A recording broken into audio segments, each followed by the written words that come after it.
So you've got to understand, if an old story crops up with someone, you've gone back to the old thinking because you were the one that created that story that you consider old in the first place. So say, for example, you've got a story that your person doesn't want to commit, and the whole time you were seeing each other, it was like casual.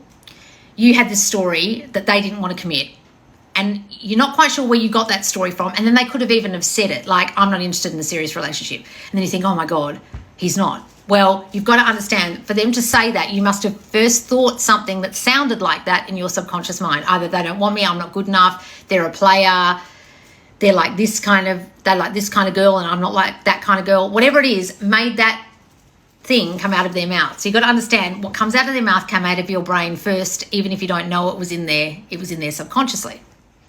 So you've got to accept, when you understand how the law of assumption works, that you were assuming something before that created this old story.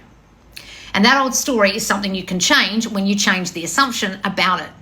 So it was created by you. You're then seeing it as a 3D circumstance, like them saying, I don't want a committed relationship. You hear that, you take it as true, you run with that story, and then either you break up with them, push them away or whatever because you want commitment. Then you've got to fix that story when you've learnt from me and realise, oh, I was the one who created that story, even though it came out of his mouth, and now I've got to imagine a new story. So this person, say for example, this has happened to someone, and it's happened to a lot of people in my groups. They've listened to me, they've gone within, they've changed the story. He wants a commitment, he's committed to me, he's fully and completely committed to me, I'm the girl of his dreams because I am, and they've worked on their self-concept. Enough, special, unique, there's no one like me, no one compares to me, blah, blah, blah, blah, blah, blah. Who wouldn't want me? Because I am, all these things. They've really worked on themselves. They've worked on the story of him. Of course he wants a relationship with me. He's the commitment kind. That just came out of his mouth because something I was thinking. We're in a beautiful, blissful, happy relationship. They go right to the end. They imagine the relationship. They visualize, they script, they do whatever they can to imagine themselves together in a commitment with this person. The person gets in contact with them. They get back together. All's great. It is feeling like a full-on committed relationship. Great.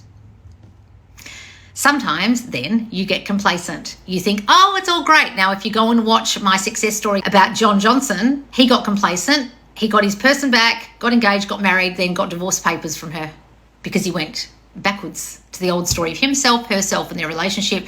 And next minute they were getting a fucking divorce. Now they're back together. Now, how did he do that? He had to get rid of the old story of himself that caused her to change. I'll say that again. He had to get rid of the old story of himself that caused her to change because it's all coming from you. And when he did, they were back together.